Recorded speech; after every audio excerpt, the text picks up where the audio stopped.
a little walk around of the GX. I actually washed it after the abuse it received at Holopaw and put the front bumper back on. I did trim like 6 inches off the front bumper, so you can see a little bit of the frame, but there's gonna be a bar at the bottom there eventually. But she's all shined up. The poor car wash I took it to did the underbody wash, and you could just see like 100 pounds of mud at the bottom of that car wash afterwards. But man, she looks pretty good. All right guys, I just did the most pain in the ass mod you can do to this truck, which is snorkeling the transfer case and the transmission vents. So this little clear guy is the transfer case.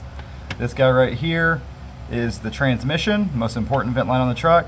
And this is your front diff. So your front diff's easy. That already from the factory comes up to right here. So I just teed into it, ran it behind there to get it over with the other vents. Now, why do I have all the vents on this side? Well, that's where the air intake is. So if I have to pick in a deep hole and it starts to get too nasty, I hit the passenger side to keep all of this stuff dry. And of course, this thing's gonna get snorkeled soon. Do I recommend doing this if you're not gonna snorkel your truck? No, absolutely not. It is a pain in the ass. Do not do this unless you are gonna run a snorkel or you are a complete masochist. So the spots where they have it vented is pretty good from the factory. I rose it up about another foot just now. Once I do the snorkel, they're gonna go inside the snorkel pipe all the way to the top. So this is not something you should all do. Raising your rear vent is pretty easy, you might as well do it. This is a huge pain in the ass.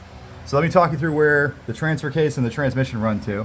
I've got them running down here, right? And then you can actually see them in the wheel well. They come down right here. Transmission, again, that clear one is the transfer case.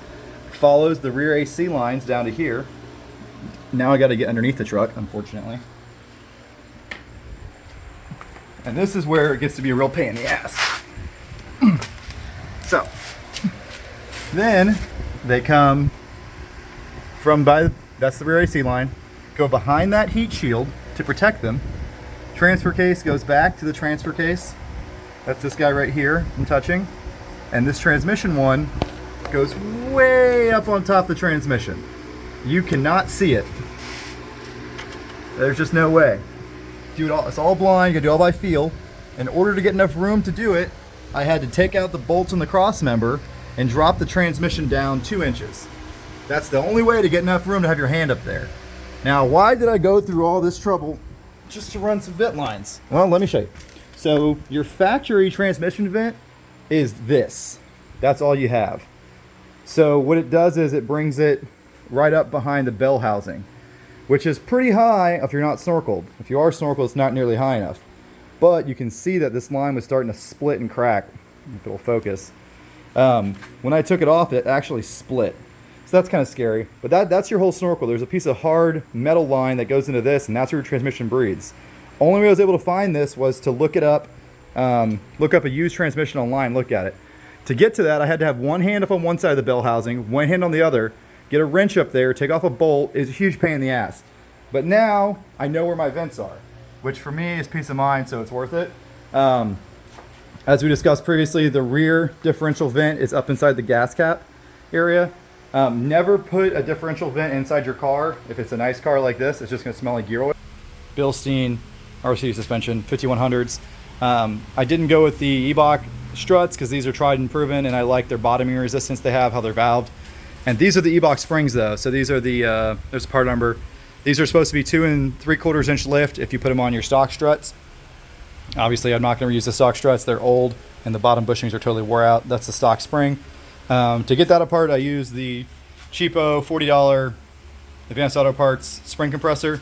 It was cheaper than renting their $60 spring compressor, and it works just fine. All right, so as expected, I still need upper control arms. They're on the way. With pretty much any lift kit on these trucks, it's a good idea to change the upper control arm. The factory one doesn't maximize clearance very well, and you can see it's about to hit that spring at full down travel. Also, this ball joint is pretty much maxed out. So I've got some Freedom upper control arms on the way, and that'll fix that problem. These 5100s do add more travel than stock, which is one of the reasons I went with them. A lot of the aftermarket 2-inch, 2.5-inch coilovers actually reduce down travel. This truck does not have any extra suspension. You cannot afford to waste any travel. If anything, you want a little bit more. So the stock control arm is limiting down travel just slightly right now. I expect to get 3 1/4 inches of lift out of this setup with another inch of down travel. So in order to make use of all that, you need new upper control arms. So the 33s are on. I'm doing clearance checks at full down travel. The 285 just barely kisses the sway bar, but that's it. And it'll only happen at full down travel, so that's not even a concern. Everywhere else looks like it has enough clearance. Obviously my front bumper's removed, which helps. But plenty of clearance back here. And pretty close to the frame, but not touching. And then again, pretty close to the control arm, but not touching. And that's worst case scenario at full down travel. So I think we're good. All right guys, so today we are doing upper control arms on the GX. So I've got the front suspension tore apart for the 3rd time. Something to note that I did wrong. When you're installing the Bilstein 5100s, don't use the factory GX strut hats.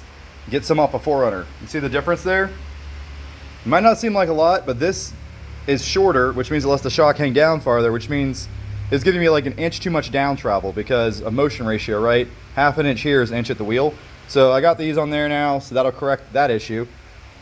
And I'm also checking out my bump stops. So we got the strut installed on here without the guard and without the spring.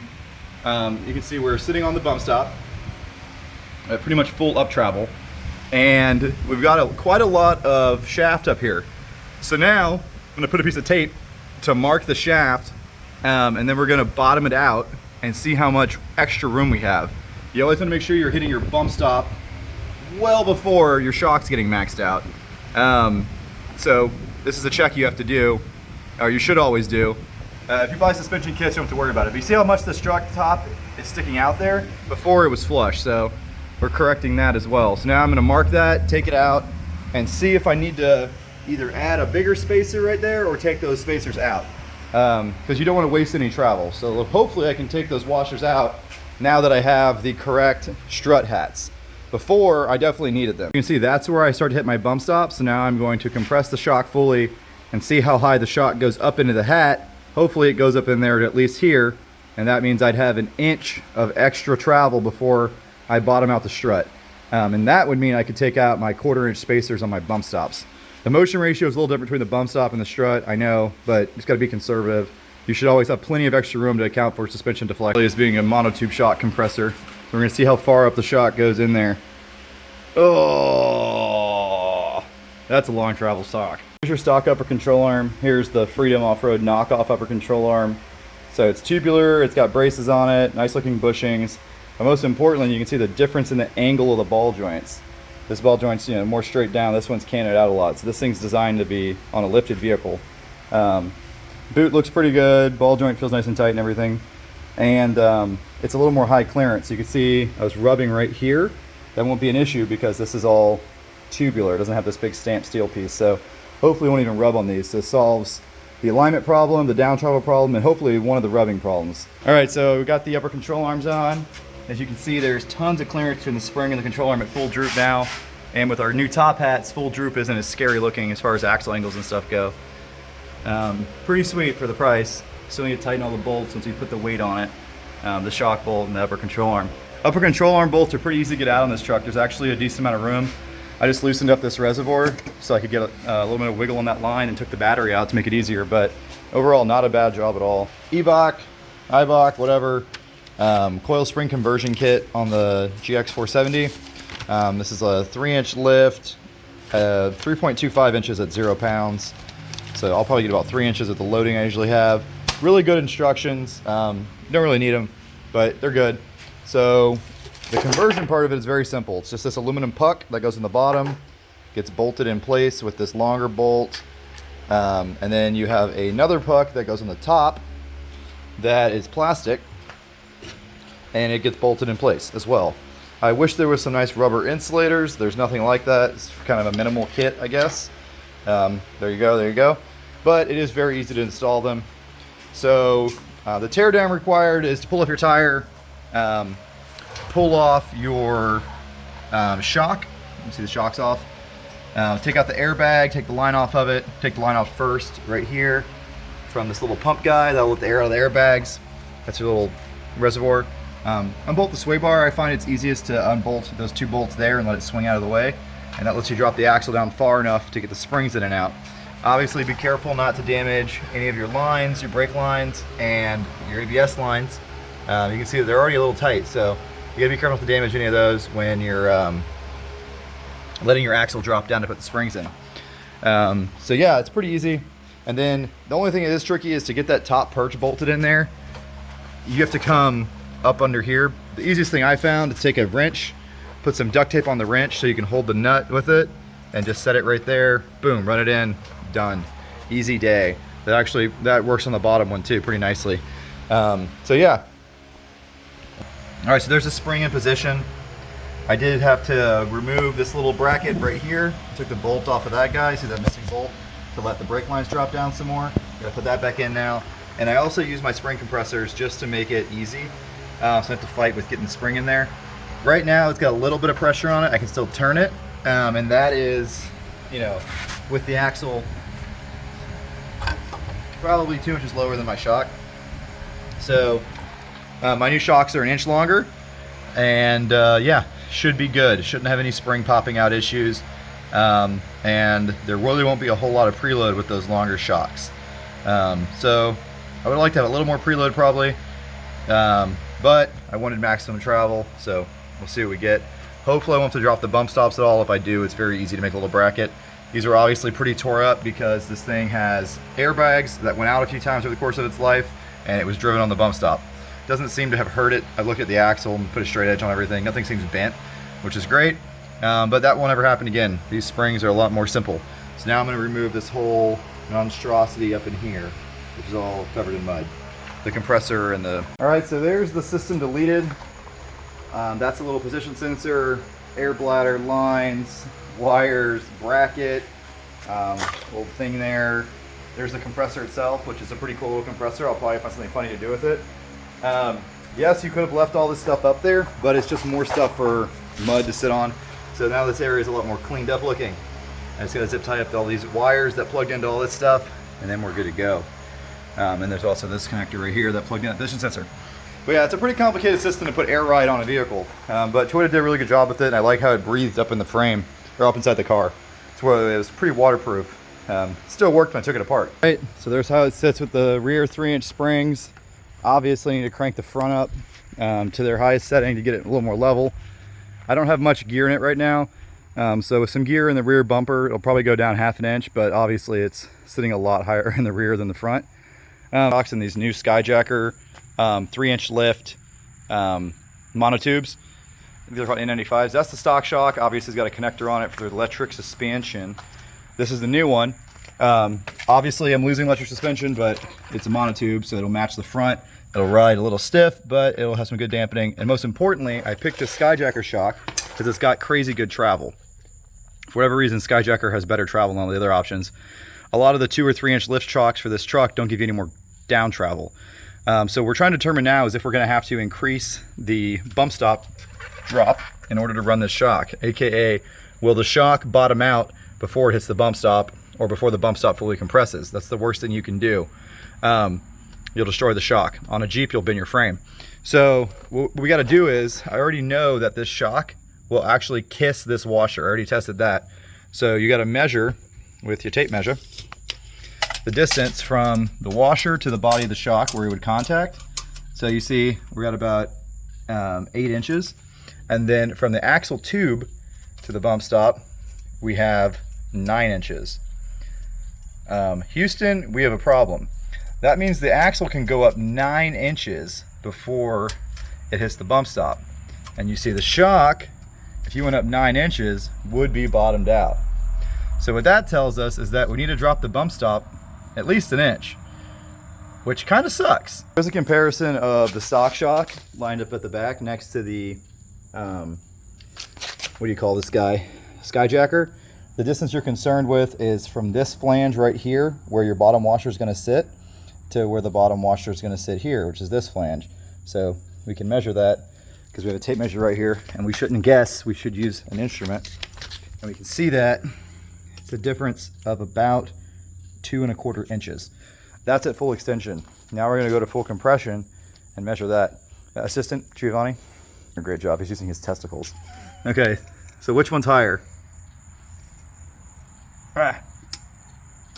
So we're 1 3/4 inches longer at full compression, which is why I have to drop the bump stops. Oh, so annoying. So I did the research on this. The manufacturer misled me a little bit. When you have shocks with eyelets on both ends, it's really easy to get a good measurement. But when you have a shock that has this threaded end, they all measure them a little different. So we're studying the rear suspension right now. And right now, if you assume that there's a 1-to-1 motion ratio between the axle tube and the bump stop and the body of the shock and the top of the shock will bottom out first by about 3/8 of an inch. However, as the suspension goes up, this arm is at an angle and this upper control arm is at a bigger angle, which means the axle moves back as the suspension compresses. The shock will not be bottomed out until the suspension is almost at full up travel, and this arm will be a little bit past straight. That one will be almost exactly straight. So that means the axle will be farther back at full up travel than it is right now. So that means if the axle is going back as it's coming up, this isn't the same motion ratio. So there's a chance I don't need to drop the bump stops very much. As you see, these bumps look like shit because my airbags blew out and I drove around hole on them. So fresh bump stops would be a good idea. I'm gonna look into that. For now, we're gonna add probably a 1/2 inch spacer between the bump stop and the frame just to be safe. And then we're gonna go flex it out and see at full flex how close we're getting to this. Now this is a little tiny sway bar. I suspect we'll be able to reach full flex, no problem. Also, we have a tractor, so we can just put the forks on it and pick the tire up really high and cheat. We're gonna measure where we're at now as far as clearance. So tell us something about that little motion ratio we were talking about earlier. So about 2 5/8 inches before the shock would bottom out, and the axle is 2.5 inches from hitting the bump stop. So that means I was kind of right.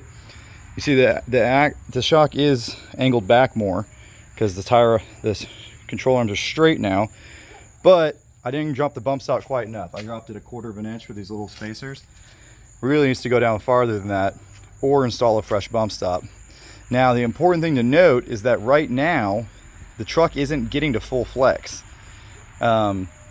That's because the back of the truck's high and I'm using a floor jack and the sway bar is fighting me. But there are certain situations off-road where if you're climbing up something and the weight of the truck's transferred rear, you could get to full. The shock has about another 1/2 inch it can go up, and it is touching the bump stop, but bump stops can compress more than 1/2 inch. So that means I need to put either new bump stops or like another 1/4 inch of spacer. But it is pretty good flex for just having 3-inch springs and longer shocks. The tire's still fully tucked, not rubbing anywhere. You can put your hand all the way around it. And that's a pretty wide, 30 wider on the offset. It's still not rubbed, which is good to know. If you look on this side, you see that she's nearly at full droop. Fully unloaded anyways, so the only reason it's not at full droop yet is because the sway bar needs to be extended. So once your sway bar is parallel with your linkage, you can't really go down anymore. So that's not great. Could be adjusted.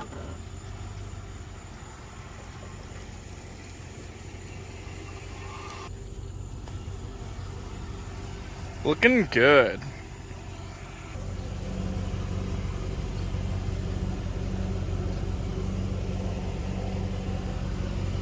All right, so that's the factory bump stop, or what's left of it. It used to have another loop of rubber up here like this. It's just completely disintegrated. There's the Timbren active bump stop, super cushy natural rubber, etc., made in Canada. So we got to assemble the bump stop and bolt it up there. Obviously, this one looks a lot taller, but you can kind of see that it compresses it down about as far. Also, this one was kind of angled. This one's not, which is interesting. So I'm trying to decide if I need to add bump stop spacers. I think I'm going to for now. Just add some 1/4 inch spacers just to be safe. And then once we do some testing, we see how close we're getting to bottoming the shock out. I might remove the spacers later, but I think I'm going to add them now just to be safe. These bump stops are $250 for the set. That's more than I paid for these long travel shocks, which is expensive, but it's going to be $100 to replace the factory ones. And these have really good reviews for having a lot less harshness when you bottom out. There's another company that makes some nice bump stops, but I couldn't get them in time. I wanted them for this weekend. These are on Amazon Prime, 2-day shipping. So Amazon got me. But pretty nice setup, comes with all new hardware. It looks okay, not super high quality shit, but I think it is a little pricey at $250 for a pair of bump stops. The new bump stops are on, fairly easy installation. They look pretty nice. They brag on their website about how these are not universal. They're custom made for each truck. They have slotted holes and they feel pretty universal. Also, this rubber thing, I like when it strikes a flat pad. It's striking a round tube. Main reason I went with these is because I had them on my Tacoma and they were excellent, but it's a slightly different setup with the Tacoma U-bolt flip kit. So anyways, not super in love with them. But so the shock right now is about, let's say 5 3/8 inches from bottoming out. And the axle tube is only, let's see, 3 3/4 inches from hitting the bump stop. So that means that the bump stop will be hitting the axle before the shock bottoms out now. Obviously this is a very soft bump stop that's designed to compress a lot. So if you assume it can compress all the way up to here, where does that leave us as far as protecting our shock? Well, let's find out. So if it compresses all the way up to there, that's 6 3/4 inches up travel. And this is 5.5. So the shock would bottom out before the rubber completely bottomed out. So I probably need to add, you know, some sort of spacer between here and there. The spacers I had been using were just these rings, and they're pretty thick, but unfortunately the way this is designed, you need a flat plate to go under here. Otherwise you're just going to bend these tabs, right? You need to support the weight where it's gusseted. So I'm actually going to buy some bump stop drops. I think this will be fine for anything but like the most extreme 100-mile-an-hour shit, because, you know, to compress this bump stop rubber down to nothing, it's pretty unlikely. You might compress it, you know, half that distance, but you're not going to compress it down to where the axle's kissing this perch. That would be very poor design. But it is pretty soft. So for the price of this bump stop, hopefully it lasts forever. One thing I did notice is that the axle's a little bit back compared to the center line of the bump stop. So while I was underneath here, I went ahead and extended my tie rod links. I just took them and cut them and welded in a 2-inch piece of bolt there. 2 inches as big as you can go. If you go any bigger than that, you'll hit this control arm when you're on up travel. So I played with it some, and 2 inches is good. Got about a 3-inch lift, so 2 inches is enough to keep the tire, the sway bar pretty much flat. So the weight of the truck is on the spring right now, jacked up on the pumpkin, and you see that that's 90 degrees right here. That's what you want for boat mess control on the highway. Also, I won't be limiting my down travel anymore. You probably could do 1.5 and be good. So you see 2 inches got me almost 90 degrees, 1.5 would be a little worse. So I think 2 inches is the right length to do it. And then I just had the welder out, so I welded it in. It was a pain in the ass to get this nut off and a pain in the ass to get that nut off, because you can't get impact back there because of the gas tank. You gotta put an Allen wrench in it to hold it. What a pain in the ass. But I've got it flexed out here with the floor jack, which is kind of a dangerous thing to do. Definitely don't get underneath it. And you can see that I've got about another inch before my tie rod hits the control arm. But the bump stop is already about to kiss the axle in about 1/4 inch. And the shock has a lot more up travel to go before it bottoms out. So I think I'm good from a bump stop shock perspective. I could have made my bump stop, or my, I could have made my sway bar extension a little shorter. If I was going to do it again, I'd probably weld in a 1 3/4 inch bolt there instead of a 2 inch. 2 inch is a little too long, because at full up travel, that's going to be really close. There's a motion ratio, right? So this is 1/3 the distance to the back of the control arm. So if that goes up 3 inches, this will go up 1 inch. But I've got about an inch to go. So it's going to be real close to hitting at full up travel, which isn't good. So, you know, trial and error here. So if you're going to make your own custom rear sway bar link extensions, do 1 3/4 inches. 2 inches is not quite enough room. But you know, hey, it is what it is. We're learning. I could actually probably take this top bond apart and take out that one spacer right there and get it up a little farther. I might actually go ahead and do that right now, because you really don't really need that. Just take that washer and throw it on the top, and that'll give me a little more clearance. So I'll probably go ahead and do that, but yeah, 1 3/4 inches would be perfect. Okay, so here's my attempt at a custom bumper on the Lexus. I'll show you what it looks like with the bumper on. Obviously, I'm not a welder. I'm using this old, whatever, 225 AC arc welder. This pipe's pretty thin. This is a universal bumper kit from All Star Racing. It was like 80 bucks. The only steel I use in addition to that is these braces down here I added to the bottom of the hitch. That's an old tie rod off the 80 series Land Cruiser, so it's nice and thick. And then a piece of scrap metal here to tie that into there. And I can still get to all 4 of my bolts, so that was the tricky part. So I can remove this with the hitch. And then I added a support over here that comes under here and bolts onto the frame. So yeah, I need to do another support over there, but I can't be bothered right now. It's a pain in the ass. I don't feel like doing any more of this. So I'm gonna throw some rattle can paint on it and put the bumper back on and roll. I do want to bend this side piece in a little bit, and I slot that hold on there so there's some adjustment, so I can do that. But from here to here is really solid because it's tied into the hitch and these bars, so that's good to back into stuff. And it's pretty solid up to here. This piece over here is kind of just flimsy for now. I probably need to add another brace at the front end, but it's a pain in the butt. I gotta go under the body to do it, so I'll do that eventually probably. But this is really too thin. Really should have used some thicker steel there, but whatever. It's a cheap bumper kit. If you want to do something custom like that, buying DOM right now is ridiculously expensive anywhere, especially getting it shipped to your house. So I didn't feel like doing anything too expensive. I just wanted something to be beneath the bumper, so when I go up real steep stuff, I don't rip the bumper off. So here's the bumper with some paint thrown on it. Don't confuse the floor jack down there. Obviously, everything looks a lot better with paint. Letting that dry, and then it's going to look a lot better with this plastic piece on top of it, so you won't see all this nastiness. But I'm pretty happy with how it came out. Very high clearance, very minimal, and very lightweight. The whole thing weighs like less than 100 pounds, so I think probably around 50 pounds. It's a super lightweight bumper, and it does tie into the hitch and everything like that, so pretty sturdy. I think it'll work just fine for my purposes. I don't really do hardcore rock crawling. Even if I do, this thing can handle some scrubbing, some bumping, and if it bends over and touches the bodywork, I don't really care. Alrighty, there she sits. We made some pretty good progress on the GX today. The suspension is officially done. I've got a quick walkthrough, 5100s in the front, freedom upper control arms, and then Eibach springs set at the almost the highest preload position, one from the top. In the rear, I've got the 3-inch Eibach airbag delete kit, the 3-inch long travel monotube Skyjacker springs, custom sway bar extensions, and then I just did those super soft bump stops from who makes those bump stops? Timbren. And then I just made the rear bumper. It came out pretty nice considering I really didn't measure anything. I just threw it up there and welded it. It's tied into the hitch. It's super high clearance. It'll keep my bumper from getting ripped off when I could go do stupid stuff. But you can see where it's tied into the hitch there. Super high clearance. You can see the spare tire a little bit, but you know, when you're standing up here, you really don't ever see it. And I'm probably gonna have to beef it up some more, but we're gonna see how it does like that. I might add some more supports later. But pretty happy with how it came out, considering that it's super cheap and I didn't spend very much time on it at all. And I just used the old Harbor Freight pipe bender.